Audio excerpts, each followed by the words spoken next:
So I started studying handwriting in 1967 when I was in high school, and my boyfriend's mother had read a book about it, and she analyzed my handwriting, and I just became fascinated. And I married her son, and we had 3 gorgeous children, and then we got divorced 11 and a half years later, and I had to make a living. So I started using handwriting analysis as a career. And eventually in 1989, when I got fired from my job, and then my car died the next day, and I had 3 little children and a bunch of debt, I decided this was the time to start a business. And so I've been full-time as a handwriting analyst and a forensic document examiner ever since then. But in the mid-1980s, around that time, I was writing papers for professional journals, and I was writing monographs for sale, and people kept saying to me, "Oh, you should write a book about handwriting analysis." Well, that's fine, but there were a lot of books on the market about handwriting analysis, and I didn't want to write the same book that everybody else was writing. And besides that, I always wanted to write a mystery because I loved mysteries ever since I was 8 years old.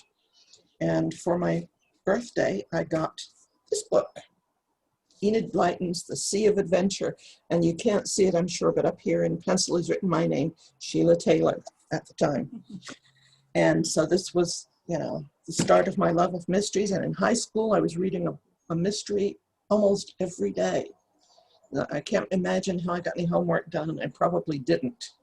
But that was really what I wanted to do. So I wanted to get published before I turned 50.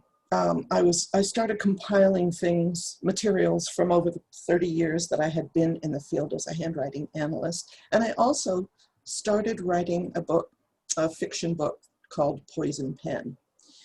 And I figured, people say, write what you know. And so I would write about a handwriting examiner. And her name is Claudia Rose. So I started that, and I wrote a few chapters, and I put it aside. Well, in 1999, I met an agent, a literary agent named BK. I won't say her last name because we don't want to talk about that. That's a whole other story. But BK asked me to go to a huge book fair in Chicago at McCormick Place, which is this immense convention center. And so there was thousands, literally thousands of booths there of publishers and people in that field. And so she said that she and her boyfriend were going, and they were going to get a suite in the hotel. I think it was a Hilton or some nice hotel. And I could share the cost, and I could have the pull-out couch.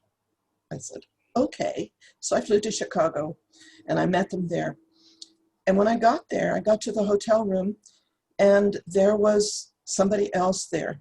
And I was introduced to the 6'4" woman named Candace. And they told me that Candace was a client also, and that we could share the pull-out bed. And I'm going to share fully. Are you seeing now just one big screen? All right, so here's Candace. And Candace is writing a book called In the Closet with Eddie, about the actor Eddie Murphy. Oh. This was the cover. I just said, I'm not interested in sharing a bed with a stranger. I will get my own hotel room. And that caused a bit of a stir, but not with Candace. She was fine with it. She was a transsexual woman, and she had huge hands, and she was really tall, but she was a very nice and charming person. I just didn't want to share a bed with her, so I got my own hotel. Well, the thing that came, there's a whole, I'm skipping over lots of stuff, obviously. BK had said she would introduce me to publishers at the book fair, and one thing that came out of the trip was an invitation to submit a book proposal to an acquisitions editor at Macmillan, and that was for the Complete Idiot's Guide series. This was not something that BK got me, I got myself. Well, I didn't like the title, Idiot's Guide, but they offered me $10,000 to write this book, and I could fill 352 pages with whatever I wanted. And they have a very specific format, 352 pages. And this is actually the second edition. that came out in 2007, but the first one came out in 2000, and they offered me $10,000. They said, you have 12 weeks to do it. So I like to say that it took me 30 years to put this book together in 12 weeks, because that was how long I'd been practicing. So I made the deadline, and I sent off the book, and they loved it. And they loved it so much, they asked some additional chapters, one on red flags for pathological behavior, criminal types of handwriting, and another one on relationship compatibility. And I think there was another one, I don't remember, it's 20 years ago. So I wrote it. And again, they loved it. And finally, now they call it an advance, the $10,000 advance, but actually it didn't come until after I had turned in the book. And when they sent me the check, it was not $10,000, it was $16,000. And I thought there had to be a mistake somewhere, but actually, when you think about it, they asked me to do extra work, and so they paid extra money. It was great because, at the time, I would have been happy to pay them to publish my book, but I got the money, and I thought, I'm really on the way now. And I did book signings and got on TV and all kinds of stuff. Horrendously, right just before it was published, 6 weeks before the book was published, was when my daughter Jennifer was killed by her boyfriend Tom, and he killed himself too. And for those of you who don't know, he was a federal agent. And interestingly, I was raised in a fundamentalist religion, and I was taught that anything to do with the spirit world was demonic. But I'd been out of that religion for some time by then, and Jennifer she had a strong belief in the afterlife. And it was right about that time that the movie The Sixth Sense came out, and she dragged me to go see it with her. And while we were watching it, she kept looking over at me to see how I was taking it. So she really introduced me to the afterlife 2 months before she went there. So there was nothing I could do to change her death. And so I went ahead on the book tour that I had planned. And over the next year, I went to 10 states and did book signings and went to conferences and spoke. And it was just, exhausting. And the last thing I did after that was, I think it was the next January. That happened February 19th in 2000. And the next January, I'm pretty sure it was January, hosted his first Afterlife conference in Tucson. And I heard about it and I went. And that was where I heard Jennifer outside my ear, and amazingly calling me when I was in a big empty room. And I heard her saying, "Mom, Mom." So it was really a great experience. And the month after that, when that whole book tour thing and the conference thing were done, I got really sick because I stopped running and had to face what had happened. And I got mononucleosis, and I was sick. I couldn't get out of bed practically for a month. I had been meditating every day since Jennifer's death for about an hour, almost every day, and getting some good results. But after I got sick, I found I couldn't meditate anymore. It was very strange. And it's been kind of difficult ever since. But later that year, I got a call from another publisher. Well, this one was actually what's called a book packager. They get somebody to write a book. They pay it's called a work made for hire. And that is, you don't get royalties, you just get a flat fee for the book. And then they sell it to a publisher, actually. So what they wanted was a book called Handwriting of the Famous and Infamous for Barnes & Noble, the bookseller. And they said, we'll give you $5,000 and we'll send you 75 handwriting samples of famous people and infamous, obviously, crooks. We'd like you to write a handwriting analysis of each of these people and a little 1-paragraph bio, and put a little paragraph that would be like a key to some aspect of handwriting. So I said, okay. And they said, we need it in a month. So the first one was 3 months. This one was a month. And I did it, and it sold really well. Both of them did. The Idiot's Guide was one of their best sellers up until, I think, 2018. It finally went out of print. And then it sold well over 50,000 copies. And Handwriting of the Famous and Infamous also did really well, and it's had several iterations with different publishers, but it's out of print now. Well, in 2007, Macmillan sold the Idiot's Guide, the whole, there's over 1,000 of them, and they sold them to Penguin. And so the Penguin, remember after they first wanted 352 pages, and then they had me add another 100 pages.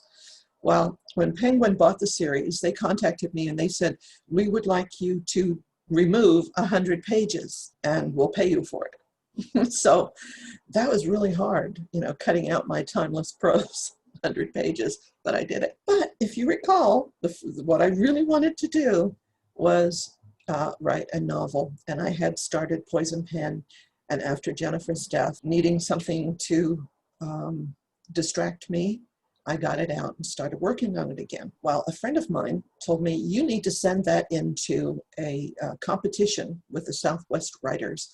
And it's this big organization, and they had this competition, and I did, and it won in third place out of 93 mysteries, which was pretty cool. And by the way, if anybody wants to say anything, feel free to interrupt me.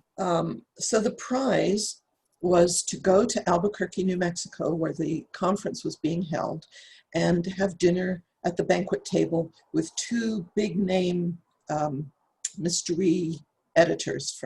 One was Tom Colgan from Penguin, or actually his imprint was Berkeley Prime Crime, and the other one was Sarah Ann Freed from Time Warner Mysterious Press. And Sarah Ann Freed had been the person who critiqued my book. And she wrote this whole thing and said, I love the characters. They're slightly over the top in a Jackie Collins sort of way, which was actually not what I was going for.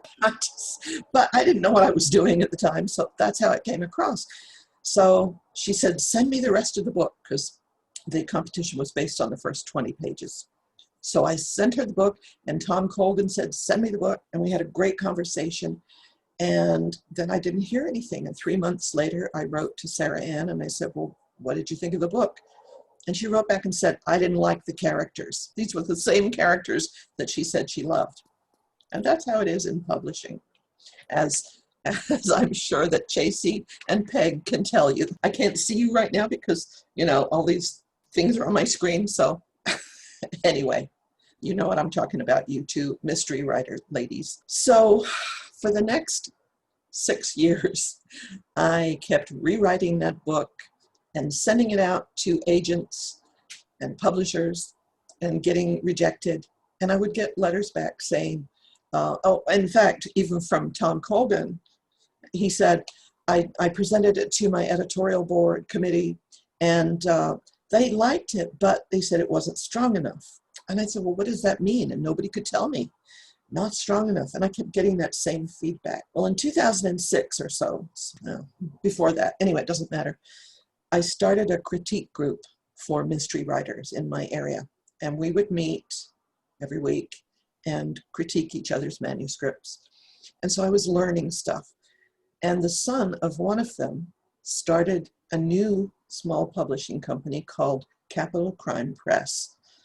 And he had an editor there who read my manuscript, and she explained to me what the problem was, why it wasn't strong enough. And basically it was that my character was always feeling guilty. I didn't realize that until she pointed out how many instances of guilt there were. It must be my Jewish father background. And the other thing was that there were too many adverbs, which are, those ly words that we put on the ends of descriptive words.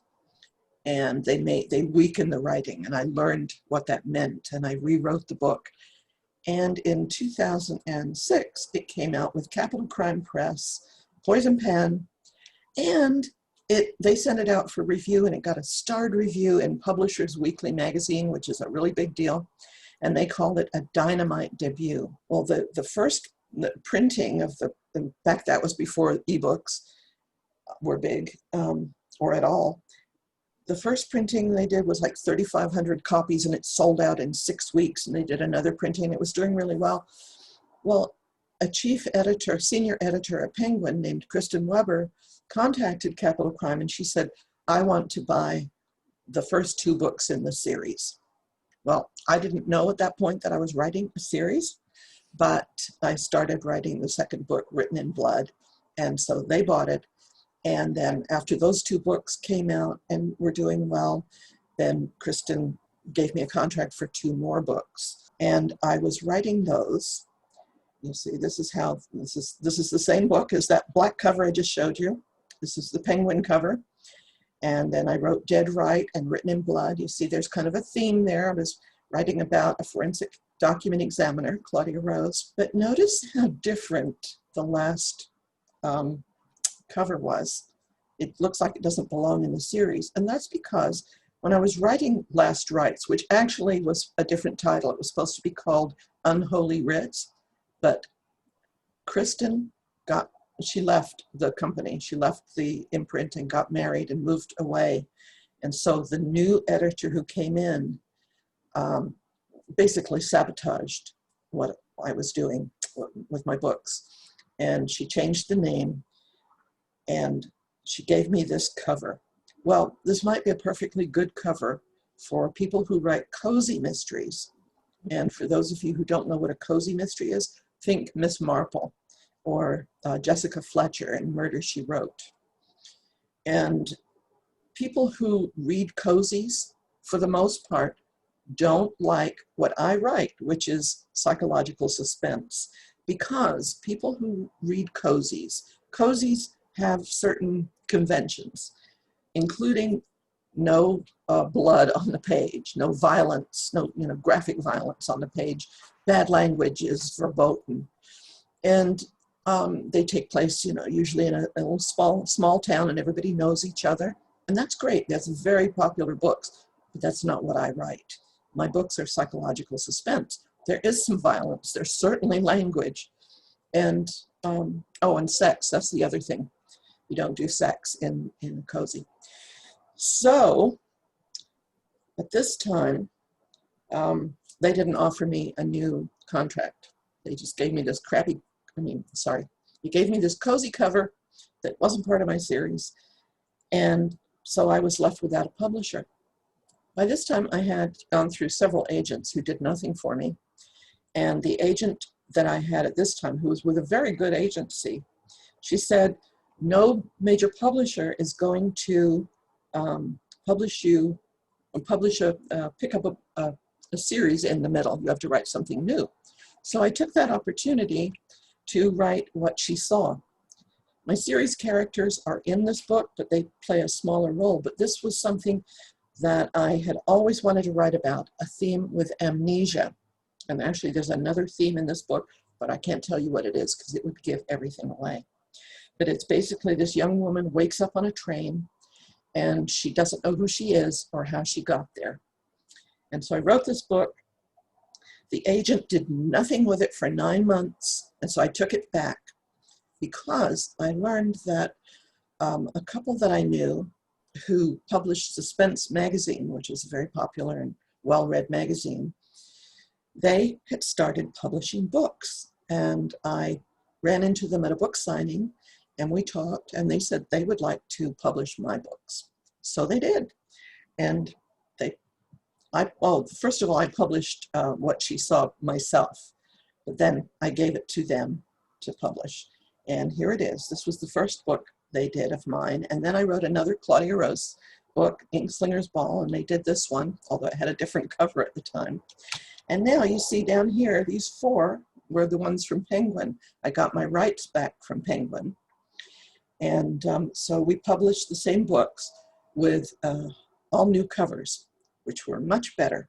And this one with the little girl, Last Rites, that's my favorite. And that's another whole story of how I got that cover. Then I wrote Outside the Lines and Written Off. Those are all in my series.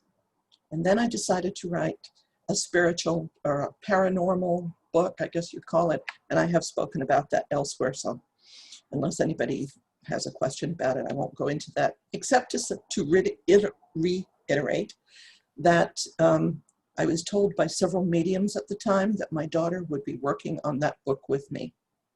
And she did. So I had all of those, and the next thing I did, it was right around that time that the Idiot's Guide went out of print, and people kept asking me for it, and I decided that I would take the material that was in that book, rewrite it, re-edit it, and self-publish it, or as we like to say, independently publish it. So I did, and called it Reading Between the Lines. And then I took some of those monographs that I told you that I had written back in the 80s and 90s, way back then, and I made another book called Advanced Studies in Handwriting Psychology. And that's got chapters like the addictive personality and how it shows up in handwriting, and serial killers' handwritings, and childhood sexual abuse in adult handwritings. So it's very deep topics. And then I also wrote this book, put it together, Personality and Anxiety Disorders, which was based on a series of lectures that I gave with an Israeli psychologist. And then, if that wasn't enough, I decided to write a book for my colleagues on the business of handwriting analysis, because it's really hard to make a living in this field, which I'm sure Lauren can tell you that, because she's one of us. And so it's got actually a lot more than just business. It's got a whole chapter on compatibility relationships, and it's good for any kind of consultant. So now we kind of come to the present, and last year I just got my royalty statement from Suspense, and I was very unhappy with it. I love them. They're local people, and they're friends, and I really, really love them. But I don't feel like they are doing what I need them to do for me as an author. And so I thought about it for a while, and I met online in a group a young woman who is thinking about becoming an author manager. And she's managing her husband, who writes mysteries, and he's doing quite well. And she offered to help me. So I thought about it for a while. And a week ago Monday, I decided that I would ask my publisher, Suspense, for my rights back, and I would independently publish. But I was kind of nervous about doing that because, it's a big deal to go on your own. And I was thinking, should I do it? Is it a good idea? Is it a bad idea? And I couldn't decide. But I wrote to them anyway. And I said, please, I would like to have my rights back. And they wrote back and said, we're shocked and hurt. And I felt really bad. Well, all that day I was thinking, I've got to go to the grocery store all morning. I didn't get out until almost 2 o'clock. And just before I left, I wrote an email to my friend Peg, who is here. And I was telling her, wanted to share the news. And I wrote the subject line on the email, I just jumped off a cliff. Well, I got in the car and I was driving across town to the store, and I was listening to an interview on the NPR with Terry Gross on Fresh Air. And the interview was with the actor, Patrick Stewart, Jean-Luc Picard of Star Trek. And it was the end of his interview, the last few minutes. And when I heard what he said, I just burst into tears. So he was talking about his early days in the business, in the acting business. And he quoted his teacher who said, and by the way, I went back to the interview later and transcribed it exactly so that I knew exactly what he said. So he said, this acting coach told him something that he had never understood until much later. And he said, Patrick, you will never achieve success by ensuring against failure. And I thought, wow, that's really true, and that applies to me. And then he said, you have to take risks. You have to be brave. You have to step into the unknown. And I thought, I was getting excited. I said, yes, that's so true.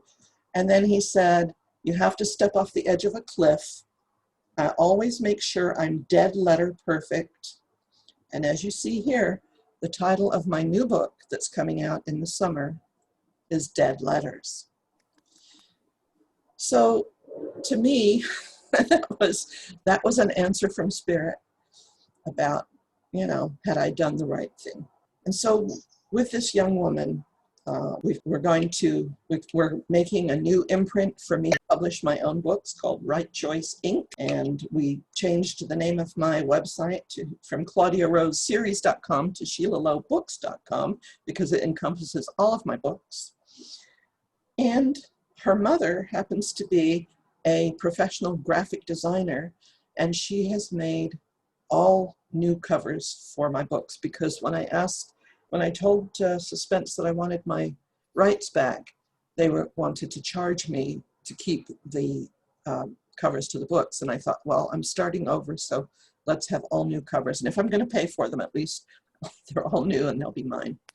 And so these are the new covers that she's done. Now, some of them, like this one, on what she saw, I wanted her to do something a little different with that. I don't like that face. This, because I had bought the photo, we were able to use again. And so this is what she's done. She's also doing new covers for the nonfiction books, but I think we still need to work on those. This was her concept, and they're not really what I had in mind. So that is my story, and I'm sticking to it.